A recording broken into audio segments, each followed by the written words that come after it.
It's like a shark, NATO, except with poop.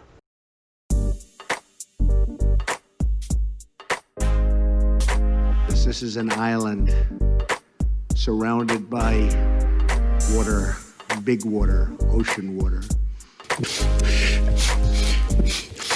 Trust me, I'm like a smart person. I'm very consistent. I'm a very stable genius. I had the best words. Tolerated. I know words. Mike Pounds. I hope they now go and take a look at the oranges of the investigation. But there's no better word than stupid. Anonymous, really anonymous. I'm very highly educated. One of the wettest we've ever seen from the standpoint of water. Had the best words. God bless the United States.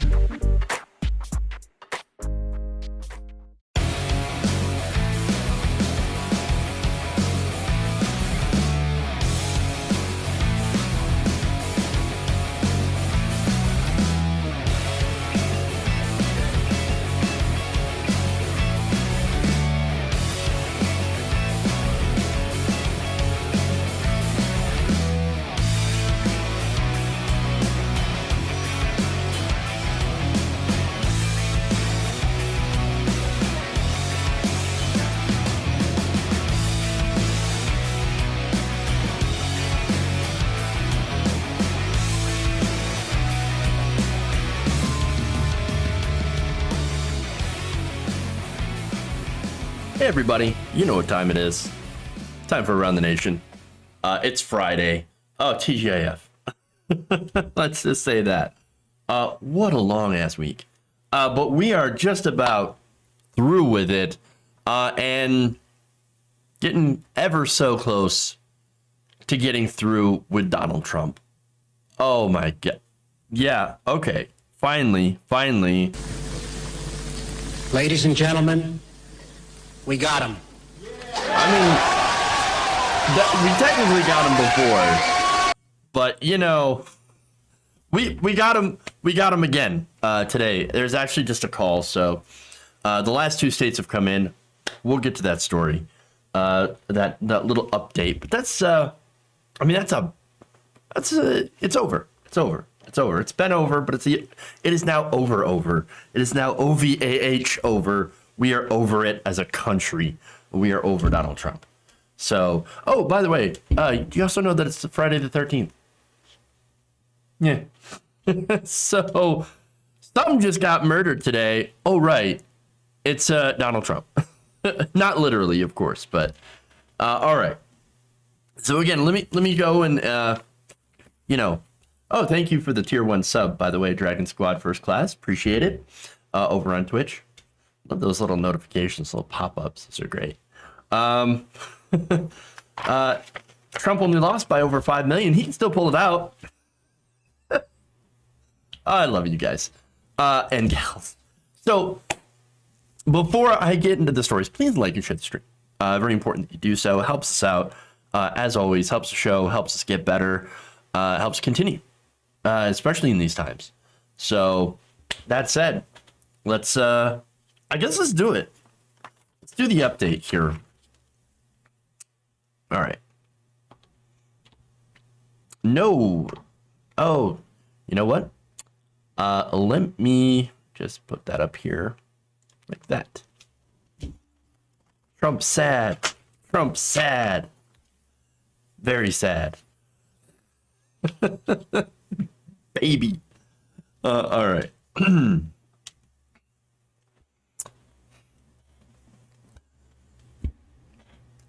We finally have the full results of the election that happened on the 3rd. So it's the 13th, 10 days ago, the entire nation went out to vote, and we have been counting ever since to try to, of course, get the final results tallied, and we have them. You're not going to be surprised to find out that Biden is still the winner. We have two breaking calls as of recording this.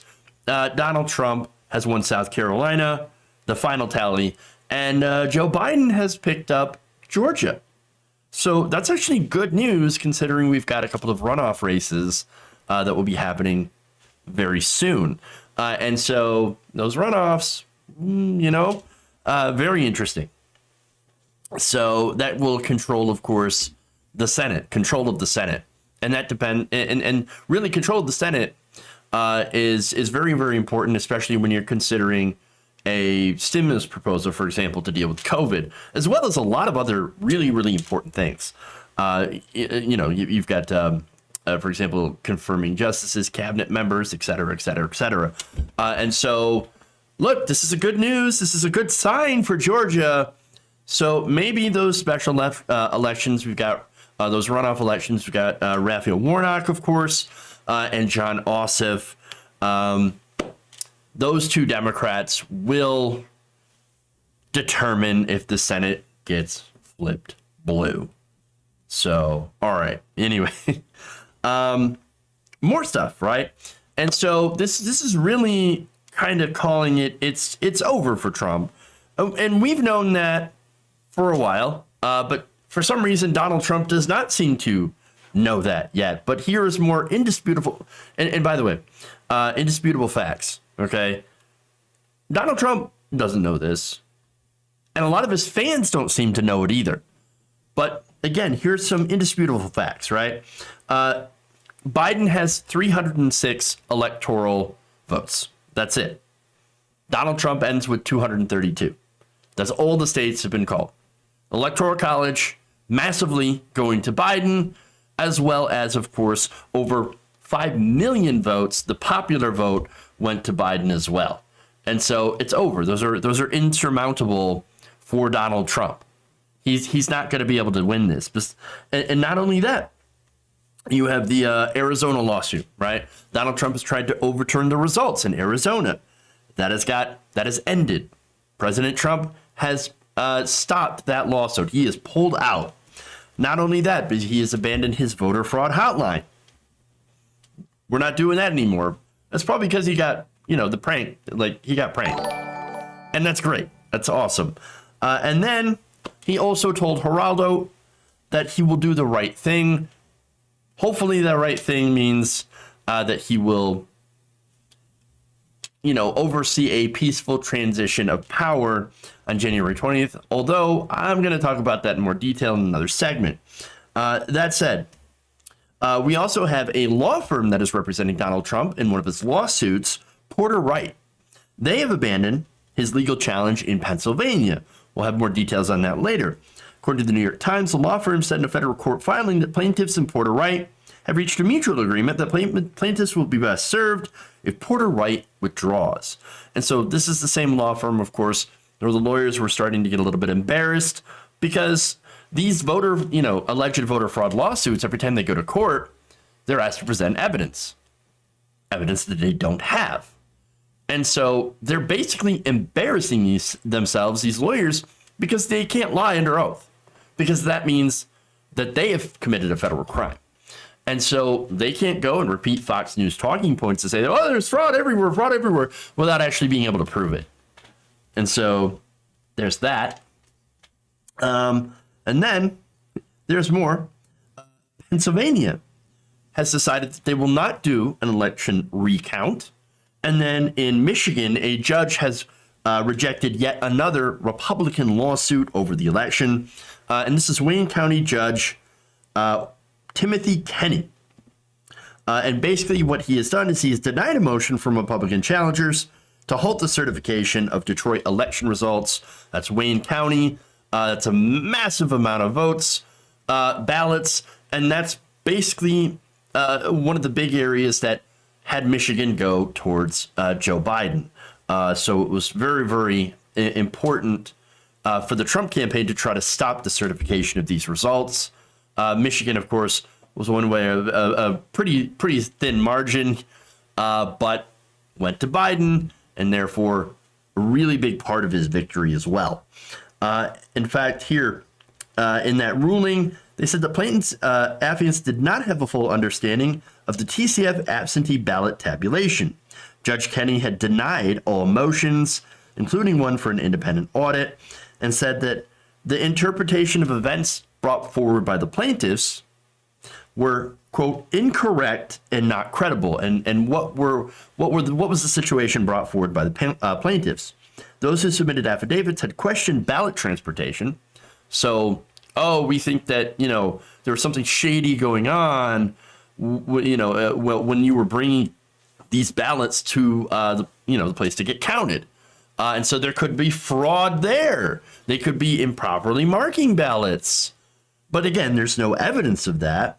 And other suits involved people that say that they were not allowed to enter or saw others that were allowed to enter where these ballots were being counted.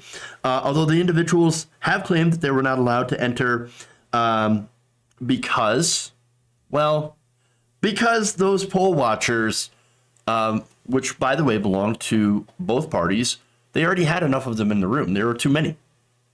So, but they went and they complained to the court. Well, they wouldn't let us in. They wouldn't let us in. They wouldn't let us in. Well, why couldn't you go in?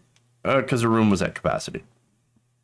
I mean, we do have coronavirus, so capacity for these rooms is reduced, which is a smart thing to do.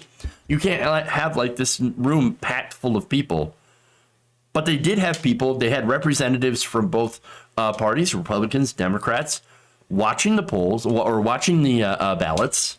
And so they really didn't have a case. They exceeded the legal limit. And of course, that brings me to Pennsylvania again, where these lawyers had unsuccessfully argued that we couldn't have people in there to watch the ballot counters to make sure that we could verify the election results. Okay, well, how many people were in the room? A non-zero number. So there were people in the room. Yes. This was U.S. District Paul Diamond, District Judge Paul Diamond of Philadelphia, who questioned campaign lawyer Jerome Marcus about claims that Republican observers weren't allowed to watch the ballot count in Philly. Well,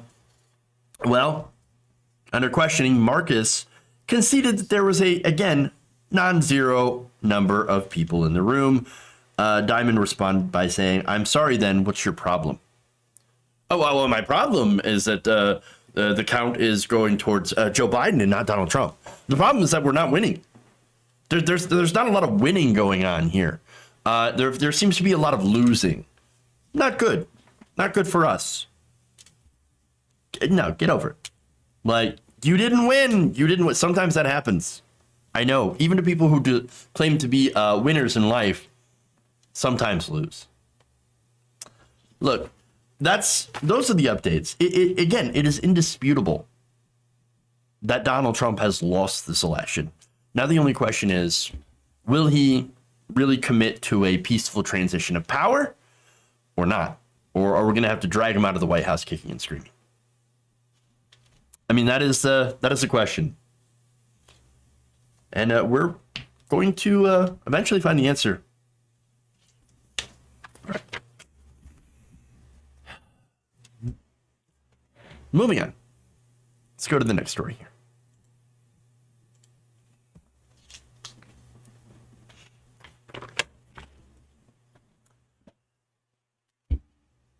President Donald Trump is continuing to publicly claim victory in the 2020 presidential election. This is after, of course, election counts in key states showed a Biden victory margin in the tens of thousands of ballots in key states, sometimes hundreds of thousands of ballots. So now, in some of these states, Michigan, for example, is real close. I believe there's 140,000 ballots that went for Joe Biden over Donald Trump. And so, raise a thin margin, Pennsylvania, another fairly thin margin. Georgia, as well, was just recently called. Very, very close. And so, nonetheless, Donald Trump did not win. He didn't win.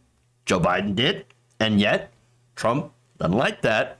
So he's going to continue to push conspiracies that he is the actual winner of this election. It is in complete insanity.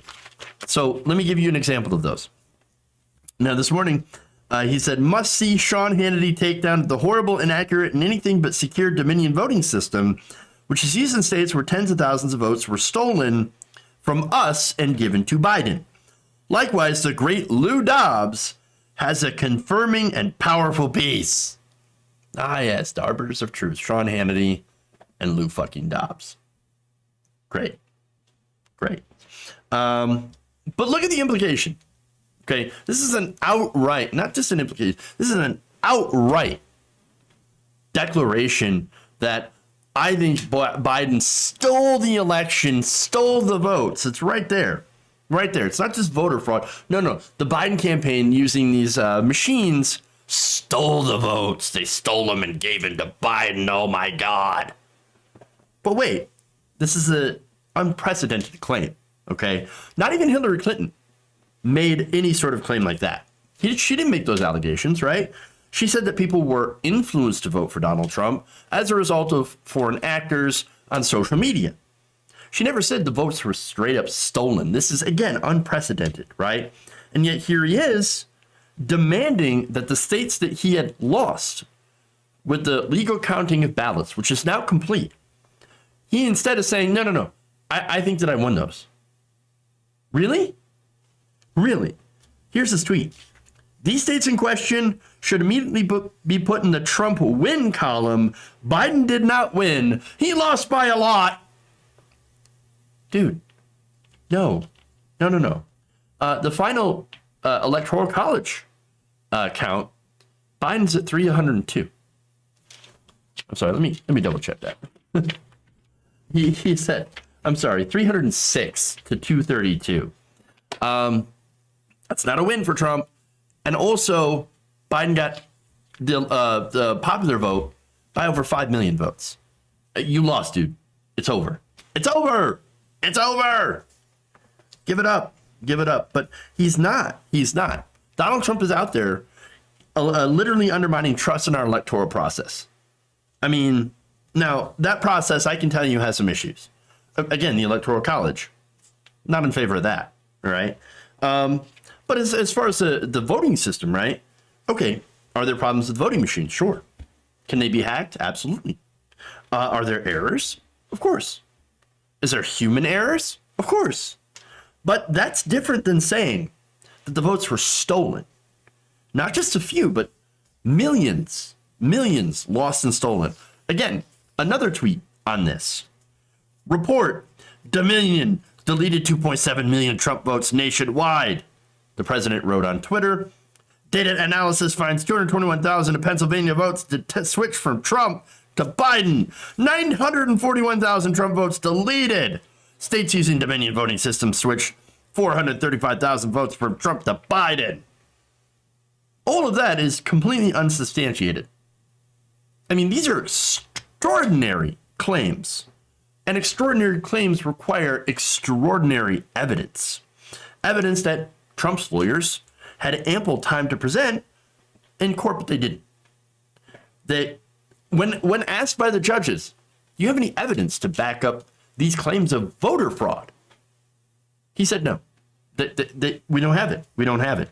And in fact, Trump's law firm that is representing him in Pennsylvania, Porter Wright, has abandoned them. And look, according to the Times, one of the firm's partners spoke at a Trump campaign news conference, saying to be a volunteer poll watcher who had been obstructed. Neither he nor the Trump campaign said that he was also a lawyer at the firm. And so that caused some issues. And then you had other people at this firm, other lawyers that were basically saying things like, we're getting embarrassed by this. This entire thing is super embarrassing. And so we need to, we got to pull out of this. We cannot represent the president anymore because he's unhinged from reality. And it's going to hurt our careers. So, again, the reason that they're embarrassed by this, these lawyers literally cannot win any. All of these cases keep getting thrown out of court is because, well, you can't go and lie in front of a judge. You know why? Because it gets you thrown in prison. You can lie on Fox News all the time. You say, they're stolen. You can lie on Twitter, social media. You can lie on Facebook and say, oh, my God, look at all the voter fraud. But unless you have hard evidence to back it up, you're not going to get taken seriously. And again, if you lie to the judge, then you get thrown in prison. And so they can't prove it. They don't have the evidence. They don't have the evidence. Again, for one, the New York Times actually went and looked into this, the claim about Dominion, and found that it happened to be false. They said the Dominion software was only used in 2 of the 5 counties and had problems in Michigan. And in every instance, there was a detailed explanation for what happened. In all of the cases, software did not affect the vote counts. It was mostly human error. And so there wasn't software that was set up to go and steal the votes.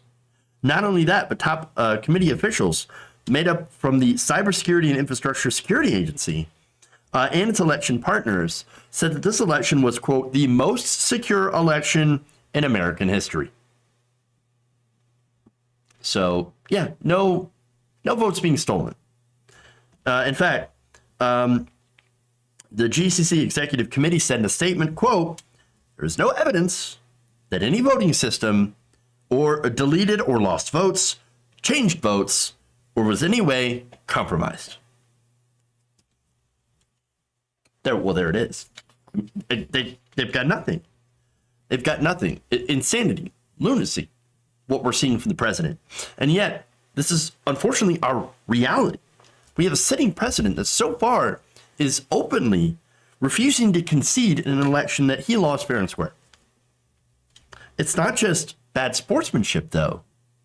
It's actually dangerous because it sets a dangerous precedent. Because it's not just about him. And yes, there's a lot of things he can do, in these this next month or two that, that he will still remain in power. Okay. He's got till January 20th. That's when Biden is supposed to get sworn in. That's his inauguration. What's going to happen until then? What's going to happen in that time? Don't know. That's concerning. Very, very concerning. And so I worry about him, what he's going to do. And I also worry about, of course, his fans, which they're not going away. They're going to be around for quite some time. All right. Let's move on.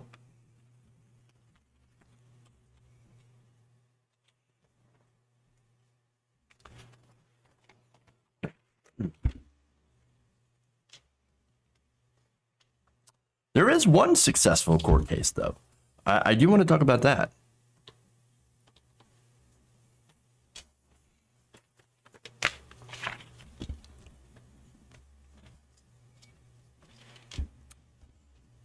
The Trump administration has actually had a small win in Pennsylvania court. So now this is one of Donald Trump's challenges to mail-in ballots. According to Bloomberg, the Commonwealth Court Judge Mary Hannah Leavitt ruled on Thursday that Pennsylvania Secretary of State Kathy Boockvar lacked the authority to extend a deadline for ballots that are cured. So now this is a little complicated, all right? But basically, has to do with mail-in ballots that were counted after a certain point. And so these ballots did not have identification attached to them. So the Trump administration decided to sue over an extended deadline for these ballots. And so they took this to court and, they ended up winning. So now the ballots, what this ruling basically means is the ballots from voters who submitted missing identification between November 10th and November 12th cannot be counted. So in the scale of wins, it's actually really small. Okay. And so ballots with cured ID issues received before that date were not segregated, were not challenged. And so, it really is a small number of these votes. The second extension was deemed invalid. So now, basically, how many ballots are getting thrown out as a result of this? Is it enough to overturn the outcome of the state? No. State officials have said that suits over defective ballots cannot change the outcome of the race, into which Biden had a lead on Thursday, of 55,978 votes. So that's a lot. So Pennsylvania is 100% Biden's. They're not doing a recount. That's it. Sorry, not sorry. Nonetheless, Republicans are hyping this up as like a win for electoral integrity. And that's actually what I want to talk about. So now, this is RNC Chairwoman Ronna McDaniel Romney. Here what she said in a statement. She said that that this ruling is a huge victory for election integrity. She called the state's 3-day extension for providing IDs a, quote, cut and dry, brazen power grab by Democrat official trying to tip the scales in Joe Biden's favor. Wait. Understand what she means. Giving voters additional time to come up with voter ID during a pandemic, a 3-day extension, okay, that is somehow a power grab. That's ridiculous. That's ridiculous. Look, Pennsylvania has a requirement for first-time voters to show their ID. Subsequent elections, you don't have to show your ID, but if you're a first-time voter, you do have to show ID. Now, it doesn't have to be a picture ID. It can be your driver's license, okay, or a PennDOT card. And so there are people out there who don't have either, understandable. And that's part of voter suppression, is making it difficult for people to get these things. Again, if you're an older person, if you're elderly, if you're poor, you rely on public transportation, you really need your driver's license. Not necessarily. Or if you're disabled, you can't drive. Well, then you're not going to need a driver's license. And so, but you do need it to vote, or the Penn DOT card. So now if you go and you vote and you're in that situation, and they're going to tell you that you need some identification. You can fill out your ballot and all that, but you're going to have to bring in at some point very soon before the deadline some sort of valid ID, and then we will count your ballot. Well, again, this is during a pandemic, so you'd have to go to the Secretary of State, you'd have to fill out paperwork, you have to wait for people to do things, and everything governmental has been slowed down very significantly as a result of coronavirus. And so there's a good chance that you're not going to get there in time, even with the first extension. Now, the second extension was denied by the court. So even if you did turn in your identification between those 3 days, well, I'm sorry, your ballot's not going to be counted. But again, that's not a large amount of ballots. And so it's not going to have any sort of impact on the state. So very small group of people. Look, these people, the amount of ballots, again, we don't know the exact number of ballots. Could be a couple hundred, could be 1,000. Biden has a lead of 55,000. You're not overturning the results as a result of this. No. And yet, she talks about, this is a great victory. Big victory for Republicans. For electoral integrity, we threw out 50 votes. Wow. Congratulations. But how is this an example, by the way, of election integrity? Those votes were thrown out, were not proven to be fraudulent votes. This has nothing to do with voter fraud. This has everything to do with just not being able to turn in your ID or show your ID. Doesn't mean that these were fraudulent votes, that these were fake people. Now, of course, Republicans will paint it this way, be like, oh, they threw out fraudulent votes. But no, there's no evidence of that either. They're basically declaring victory over essentially nothing. So, I mean, I guess if you want to do that, but that's dishonest. And so, I mean, it definitely disingenuous. But she's not the only one who's celebrating over nothing. You also had Ted Cruz. Ted Cruz went out there and called this a, quote, important legal victory. How? How is this an important legal victory? They're just saying that, yeah, your powers as Secretary of State, you weren't able to make a second extension. Wow. Ooh, okay. Great. So this is desperation. And it's actually really sad. It doesn't even help your narrative at all. Again, it's not voter fraud. It's not people impersonating other people or doing anything like that. I mean, if it were something more, they would actually point it out. Instead, they're making super vague statements because, again, there's no evidence of any voter fraud involved in this election. Just no evidence at all. And so, in response to Ted Cruz, and I love this, right? Pennsylvania Attorney General Josh Shapiro goes and he points out this. He's like, the ruling affects a very narrow group of voters that had to up to today to provide their ID. Counselor, I figured you knew how to read a judge's order. Let me help you. 1, it's a narrow ruling on a very few amount of ballots. 2, it doesn't affect ballots received by 11/6. 3, none of this changes the election results. Now I know why they call you Lion Ted. Leave Pennsylvania alone. Love it. Look, I love when local Democrats get saucy. That does not happen enough, and it should. All right. Moving on here. Let's see what we got. More stories. We definitely got more stories. Ted Cruz go back to Canada. Canada don't want him. I know that for sure. All right.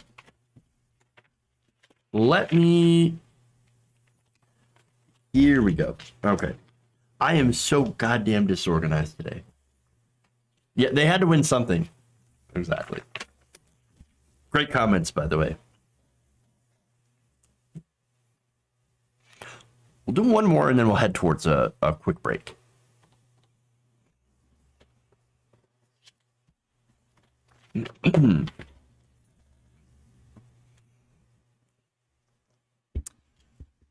Friends and allies of President Donald Trump are now quietly urging him to accept defeat.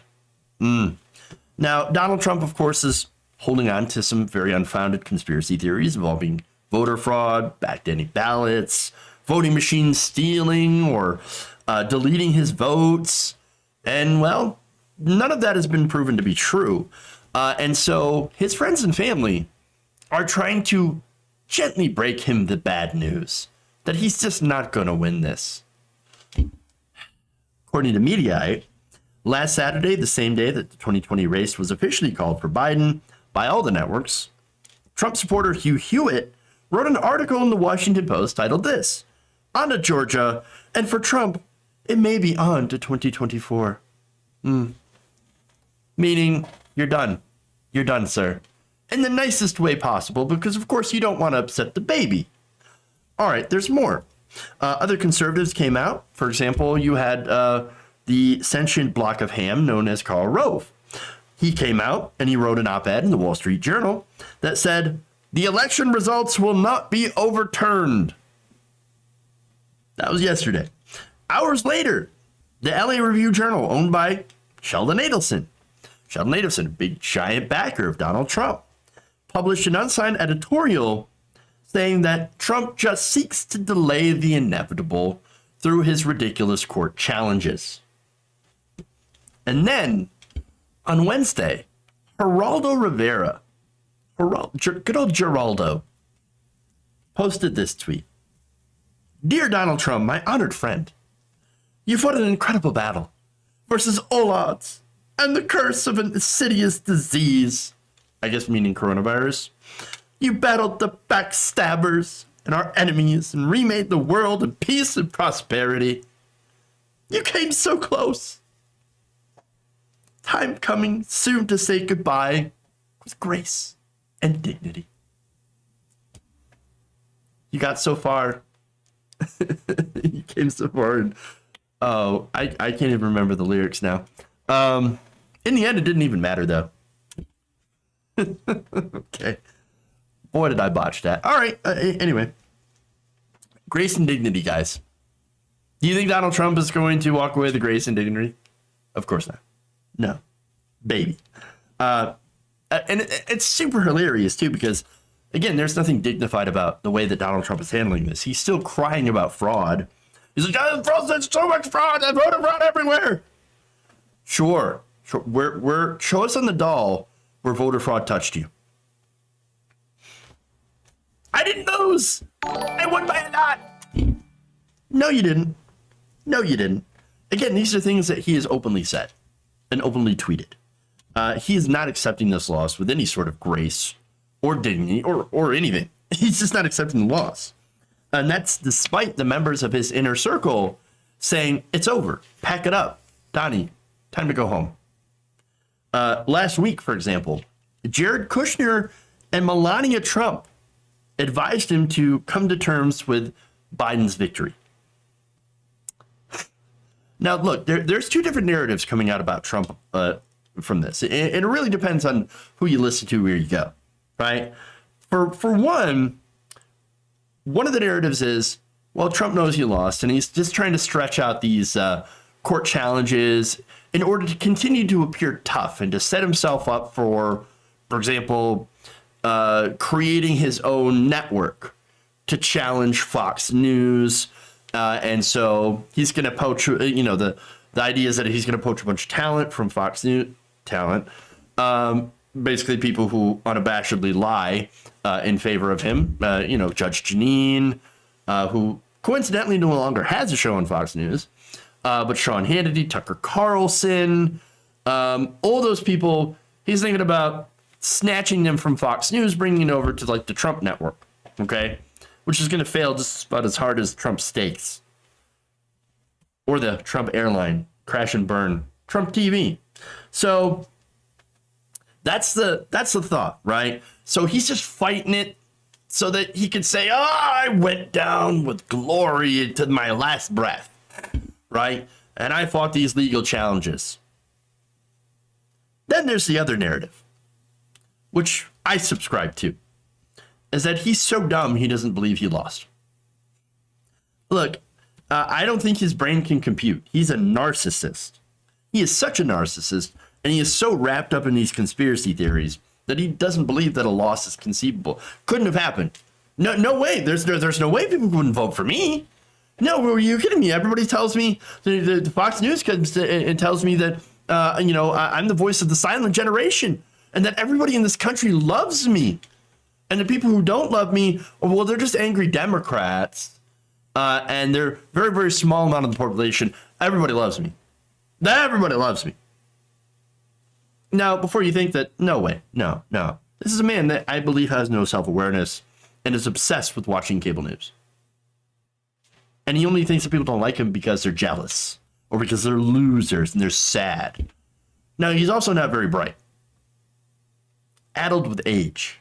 You know what I mean? And not just age, but like, I think his brain is just like melting, but he's never been a smart person, even when he was younger. So it's pathetic. And right now he is living in an alternative reality that his friends and his allies and family, they got to pull him aside. And they say, Donald Trump, Donnie, you don't understand, dude. You lost. You've got to give up the White House. You can't stay here anymore. It's over. Okay? It's both pathetically sad and actually quite dangerous because you have a man baby as president who is going to be in power, even as a lame duck president, but still have those presidential powers until January 20th. And that's, again, assuming that he actually gives up power and does this transition, this peaceful transition of power that he's never really committed to all that much. Again, right now, he's using his executive power to fire people from the Department of Defense, from the Pentagon. So now he's going through and firing anybody who's ever had a disagreement with him, ever. On Wednesday, it was reported that Mark Toome, Deputy Chief of Staff to the Undersecretary of Defense for Policy, was ousted from his position. Gone. Toome was forced into retirement as part of a wave of firings of top Defense Department officials that included James Anderson, Pentagon's acting policy chief, Joseph Kernan, the Undersecretary for Intelligence, and Mark Esper's former chief of staff, Jennifer Stewart, Espert was also, of course, fired from his position. So now, look, I'm not really a fan of a lot of these Pentagon officials. They do like to push war. I think we're, as a country, way too interested in going to war and spreading imperialism all over the place. But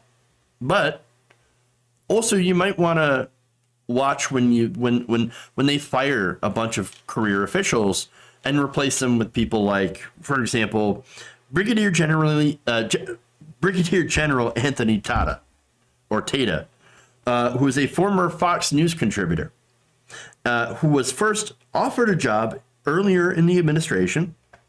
Tata's nomination stalled in the Senate after old tweets were unearthed showing him criticizing Barack Obama as a, quote, terrorist leader. That was former president of the United States. And then sharing an article that depicted him as a, quote unquote, Manchurian candidate. Great. Stewart, Esper's chief of staff, was also replaced by a man named Kash Patel, a former National Security Council official who previously served as an aide to Representative Devin Nunes. Nunes, of course, famous for suing a cow. So there's that. Patel attacked intelligence agencies and Democratic lawmakers over what's been called Russiagate. And so now that Russia investigation led to investigations and convictions of people in Trump's orbit. There's credible, of course, arrests, allegations towards some of these members of Trump's circle. Now, that, of course, pissed off Donald Trump. And so even though you had collusion that was not proven in that case, nonetheless, the whole Russia thing pisses off Donald Trump to no end. And so he's very, very upset about that. And so anybody involved in this, gone. And then brings in people who openly questioned the results of intelligence agencies on this particular issue.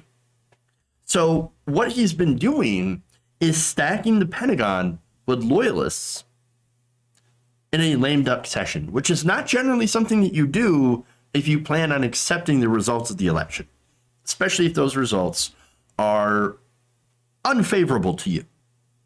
So that is a concern, not only about what he's saying publicly, but obviously what he seems to be doing.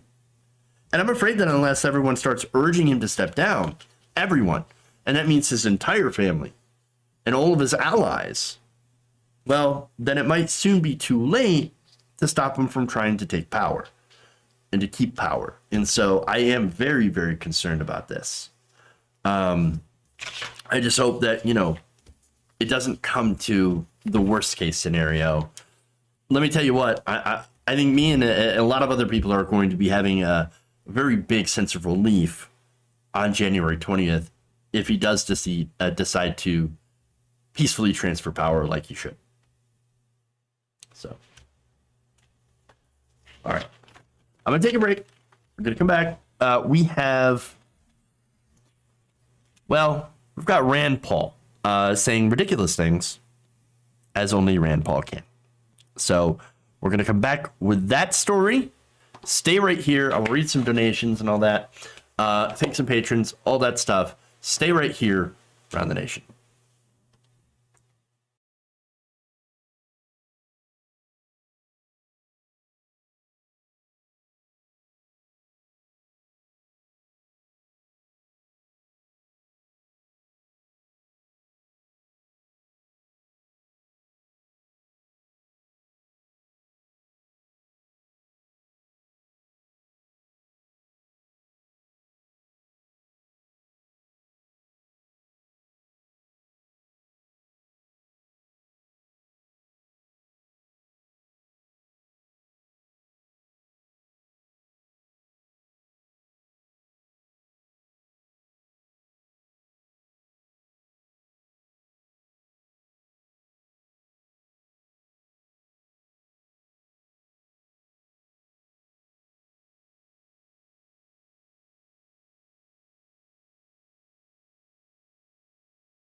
I have not loved this conversation.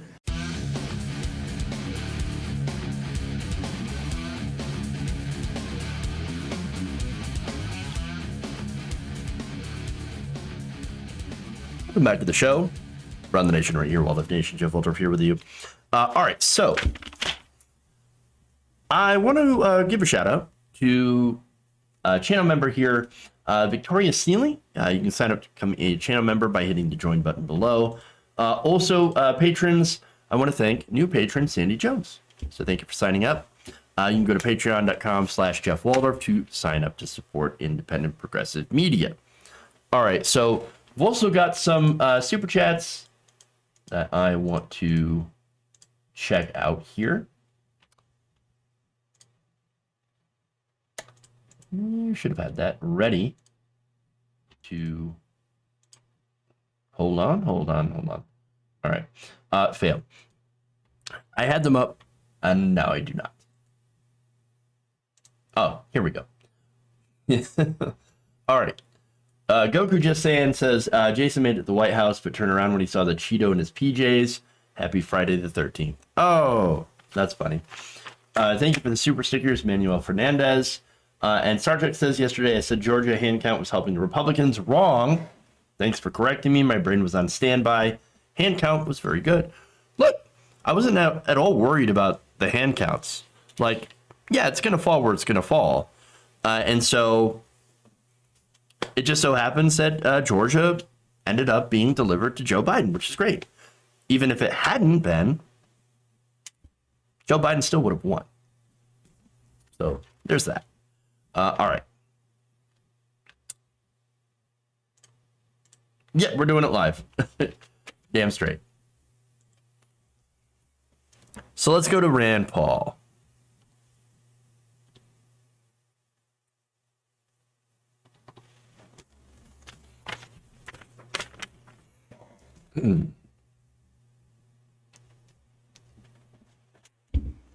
As coronavirus continues to break records, Senator Rand Paul is calling for people to throw away their masks, go back to living.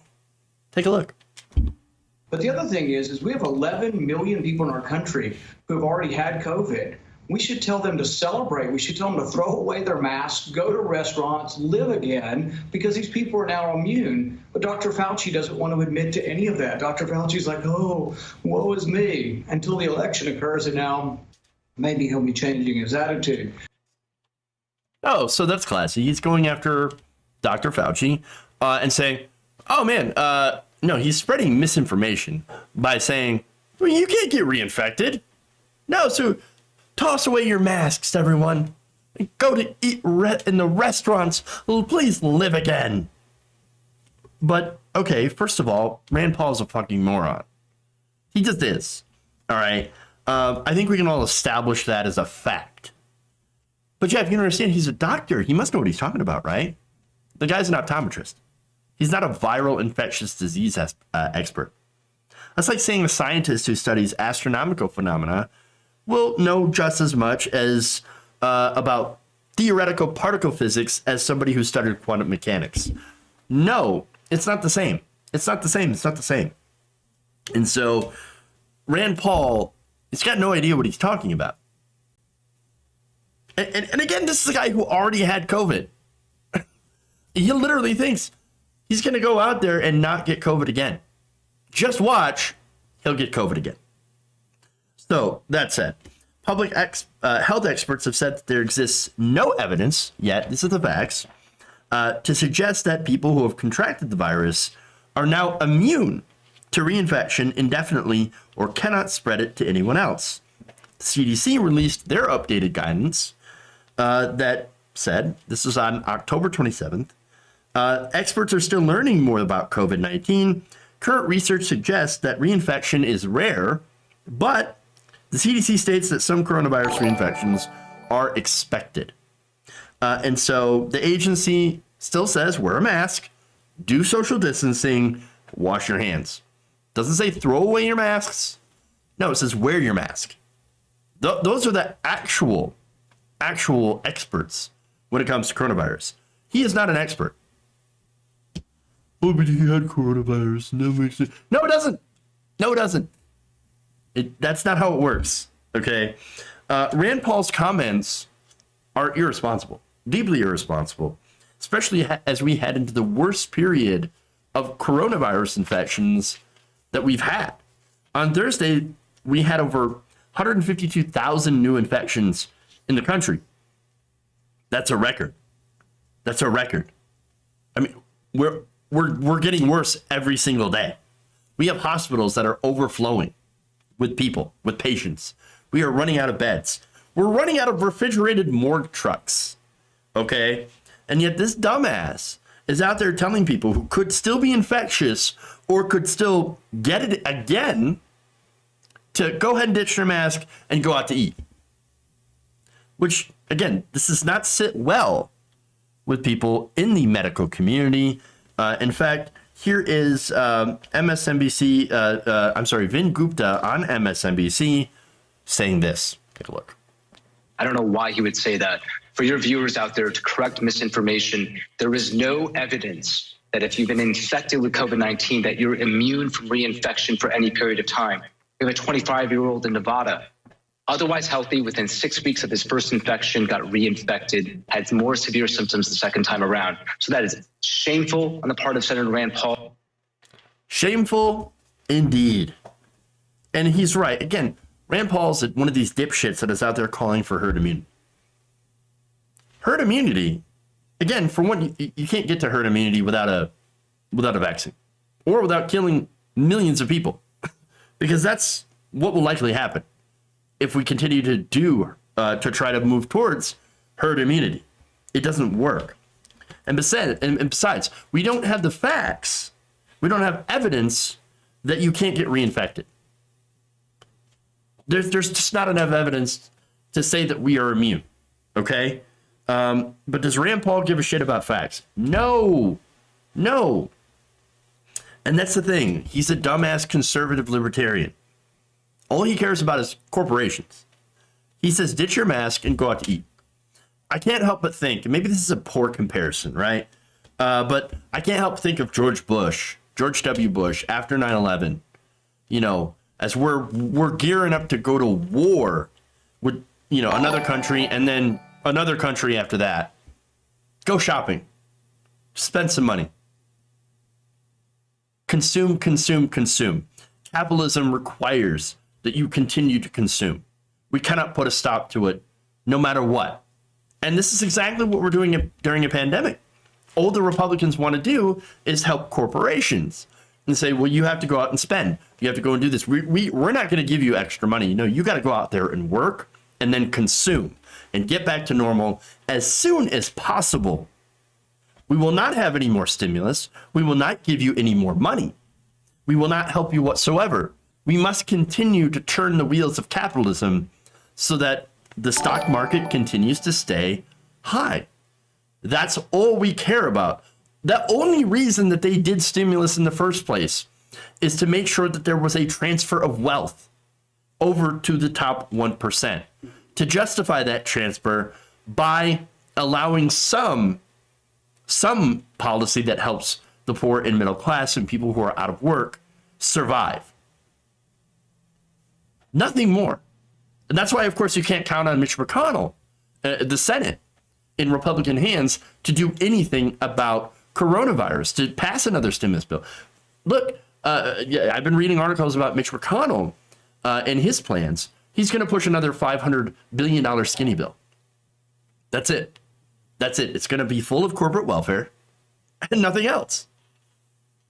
No unemployment benefits, or very little unemployment benefits, if any. $300, $400 maybe dollars a week in additional federal benefits. No stimulus checks. And that's it. The rest goes to the PPP. Without oversight, by the way. And so, sorry, you need help? Are you going to get evicted from your home? Oh, the evictions have already started? Don't care. Sad day for you. Now go out and consume. Go back to work, and then you can consume. It's all about feeding the corporations, about his donors. And that's it. He's not going to tell you the facts. He's going to continue to peddle this misinformation in order to get you to do that.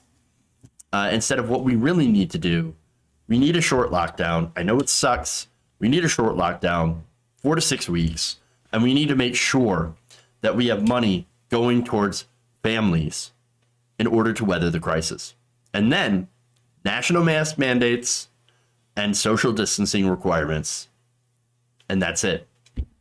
That's the only way we're going to get a handle on this virus. If we don't do that, it's going to continue to get worse.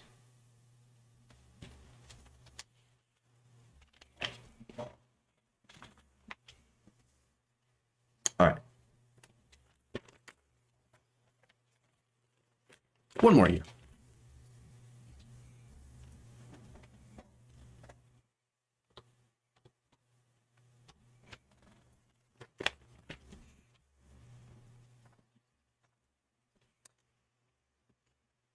We have some bad news for the climate. On Thursday, the peer-reviewed British public scientific journals published an article which states that humanity may have passed what they call the point of no return on climate change, suggesting that if we were to even somehow miraculously stop putting carbon in the atmosphere, it's not going to happen, we would still not be able to stop catastrophic climate change coming our way. So now it says the study suggests that the only way really to move forward, other than, of course, cutting carbon emissions, is to extract enormous amounts of carbon dioxide from the atmosphere. In fact, one of the study's two lead authors told Future Human, this is Jorgen Randers, he says the crisis will simply not stop from cutting man-made greenhouse gases.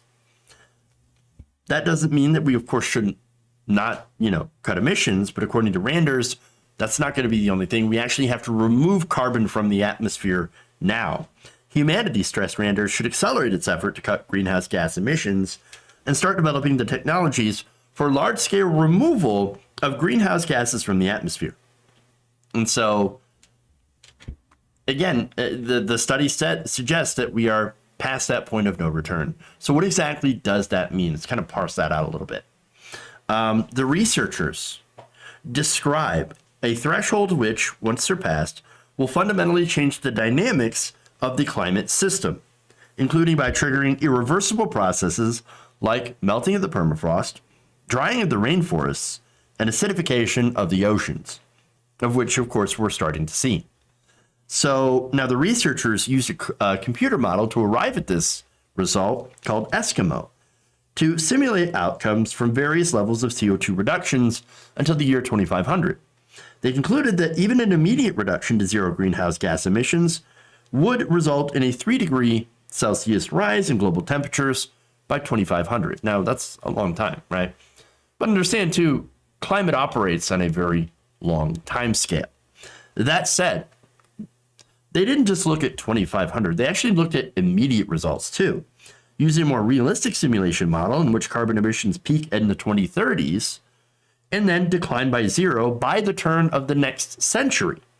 The researchers still found the planet would warm by the same 3 °C, while sea levels would be 10 feet higher than they were back in 1850.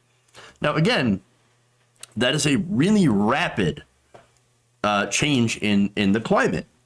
Usually it takes tens of thousands to hundreds of thousands of years to make such a change from one, climate period to the other.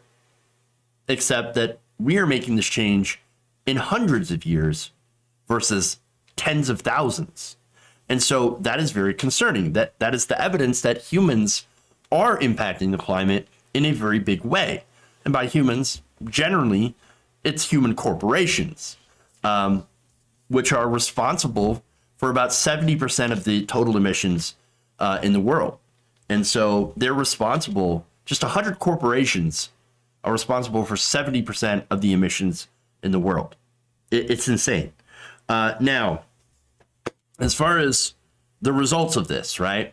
So look, by the end of the century, we're going to see at least 1 to 8 feet of sea level rise.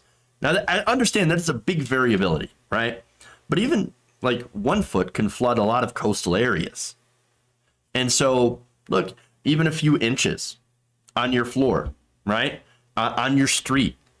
Imagine 3 inches, 4 inches of standing water now all over your road, on your street, in your lawn, in your house. Are you going to live in that area? You're going to be able to live there? Conduct commerce? No. No, that's the problem. And so that's going to be not only a humanitarian disaster, because then all these people got to move out of the area, but it's going to be an economic disaster as well.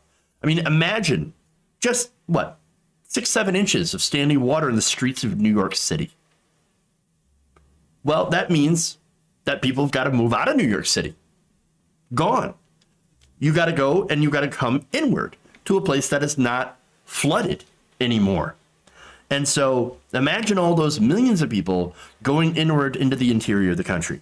Miami, for example, you would also have to do that. Miami is going to be almost underwater by the end of the century, like a lot of these coastal areas. And so what happens to all the jobs? What happens to the industrial and economic centers of these giant cities? They got to go in New York, they got to go from New York into the interior of the country. And so you would have to have all these industrial and economic centers and these homes rebuilt in other places. Because the old ones, again, will be unusable. They'll be underwater. Just a couple of inches of water will destroy your home, make it unlivable. Big problem. Big problem. And so that's what, and again, this is what is unfathomable to people, because they don't think about it in these terms. And we need to start thinking in those terms. Okay. And so, I mean, 2,500 though, at the end of the century, I know a lot of people watching will be like, well, I'll be dead. Okay. But that's not a problem. That's not a thing that you want to leave for your kids and your grandkids either. And so your descendants, and again, it's not just rising sea level, but it's also accelerated melting of the Arctic Circle, releasing trapped carbon dioxide. Melting this permafrost, remember, there's some viruses in there. You think coronavirus isn't bad. Well, just wait till you meet some of those other viruses that are far worse, that have been hibernating in the ice. Not only that, but you also may have an increase of water vapor, methane, and carbon dioxide in the atmosphere, which will cause temperatures to rise, as those are greenhouse gases, which of course leads to that runaway warming, right? And so you have temperatures rise. I mean, it's not a good thing. Let's take the desert areas, right? Desertification. So now, while the coasts are getting inundated by water, the interiors of the countries are also seeing an increase in desert area. Places that are already deserts will grow bigger, larger. Prairies will turn, and savannas will turn into deserts.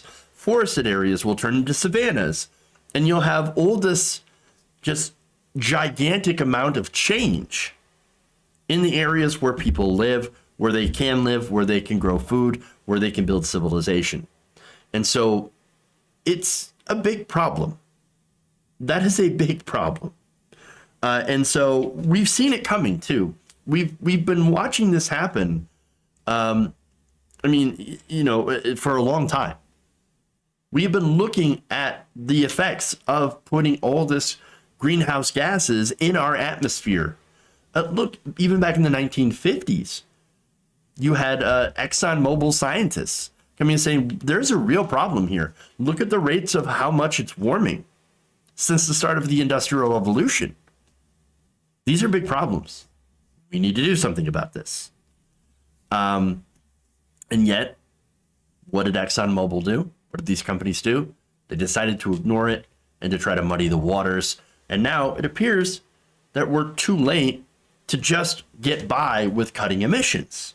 So now that said, right, we could have done things easier. Now it's going to be a little bit harder, but it's not impossible. And so there's the other thing, right? So now we have to develop technology to try to put the genie back in the bottle, so to speak, right? Now, on that, Randers said in this study that it's a very big job. It's the equivalent to the work involved in putting all that man-made CO2 into the atmosphere in the first place. which has taken up to 100 to 200 years of industrial activity. So getting it out again, he says, will be the same type of effort. So now that said, why don't we start looking at this as an opportunity? We have a big problem. We have all that carbon. We have this potential warming, or I'm sorry, that's going to happen within these time frames, right?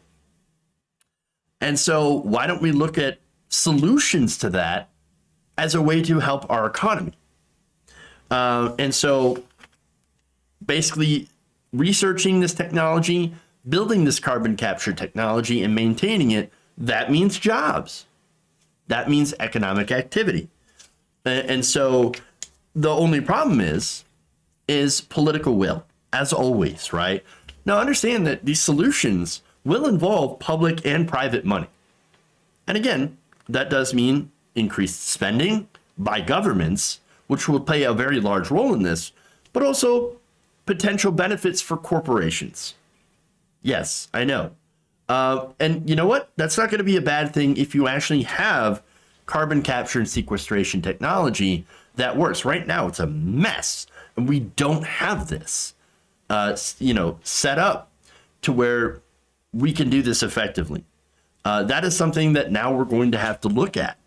But there is a role for the private sector to be able to do this, which again involves jobs, which involves the economy.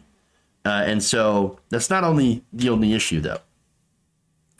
The issue really is political will. Now, if we have people like Mitch McConnell and we have the Republican Party, which is anti-science and anti-spending, then no, we're not going to get anything done on this. We're not going to go forward. But, I mean, we have to have people that are more forward-thinking like AOC. Okay? We need to have people that are more forward-thinking than just rejoining the Paris Climate Agreement. We need big, bold action. We need a New Deal type of thing, a New Deal program. For example, maybe one that is green. If only something like that was proposed. Oh, right.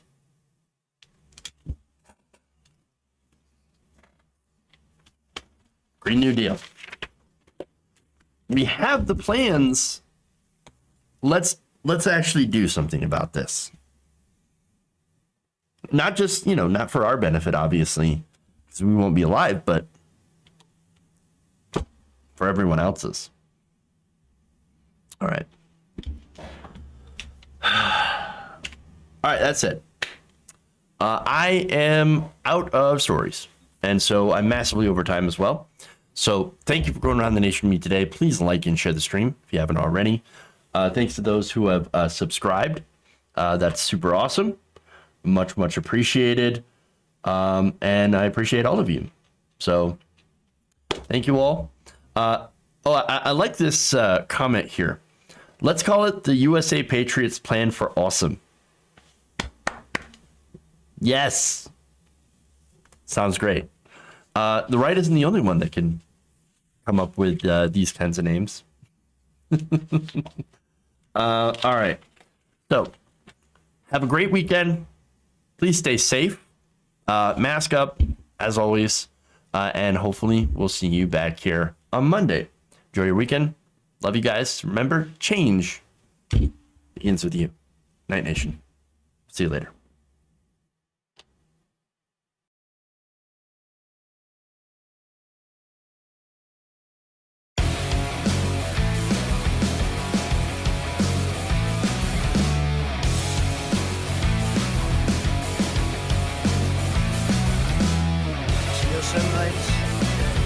Thailand.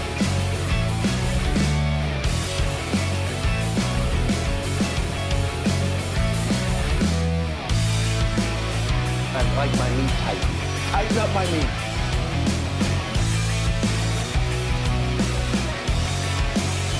Please clap. Why? You're getting nervous, man.